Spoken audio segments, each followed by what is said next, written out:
Tonight, I weep. There is so much I have to tell you, but even more that I wish I could tell the world. How maddening it is that I contain the answers to so many of mankind's most prudent questions about the future, and none of them will even listen to me. Regardless, I digress. If I was ever given a birth name, I don't know what it is. What I am, exactly, well, I'm not even so sure. My body is young, from what I can tell, maybe about 20 years.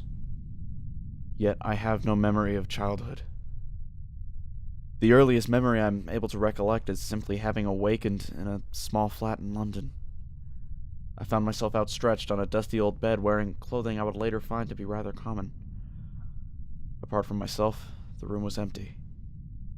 When I left the room and walked out to the hotel lobby, the staff seemed bewildered and confused, as they had no recollection of my entering the establishment previously. What am I doing? What does that matter? We're running out of time. I have no country which I can call my own.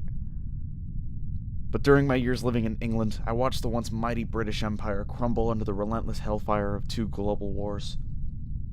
What emerged was still an influential country, yet as the empire fell apart and America took on the European leadership which Britain has once led unchallenged, I felt a sense of crisis. It is not because I feel anything for the country, you must understand. All throughout human history, there have been powerful nations which tread upon one another, those which will inevitably fight endlessly over their own greed and desire for an endless more. From the exploits of the ancient Egyptians to the brutal wars of Sparta and eventually the Roman Empire. Time passes.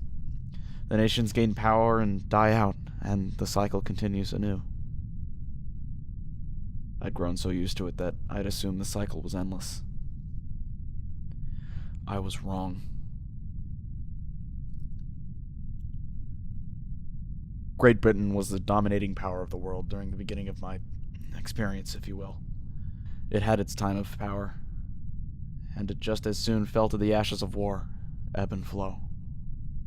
As the empire fell, a new nation rose to fill its shoes, America. Yes, it's an unfathomably powerful giant, but the end of America's regime is drawing near. I've seen it myself. For all that is good in the world, you must believe that what I have seen is true. I cannot see which powers deliver the final blow to American domination, but all the same I have witnessed the aftermath.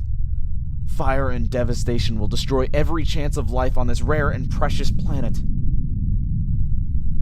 Faith and spirituality will be rendered as the silly illusions that they always were, lest God abandon the billions of souls who looked up to him for millennia.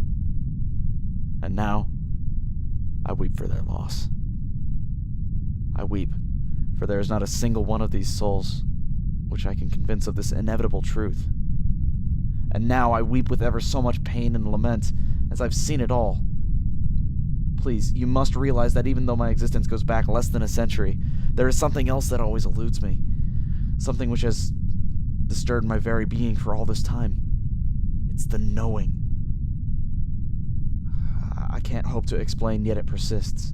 This dull sense of knowing. When I awoke in London, it was essentially the beginning of my experience, and even then there was something else beneath the surface of my conscious. I've had recurring dreams for all of my life. Oh, what I've seen, and what infinite scenes I could describe. If only there were a soul who cared for my endless experience. If only there were anyone out there. I know what it was like to live in Mesopotamia. I can smell the air in my dreams, and right this moment I can remember faces of people I knew. I had friends, family, all of them washed away by an indifferent universe. Hollow human skulls half buried by an infinite ocean of sand. I try as I can to warn you, to prevent this catastrophe, but none of you ever listen, none of you ever care. And now I weep with ever so much loss in my spirit. I've seen past the absolute spiritual death of humanity. What lies beyond? Silence.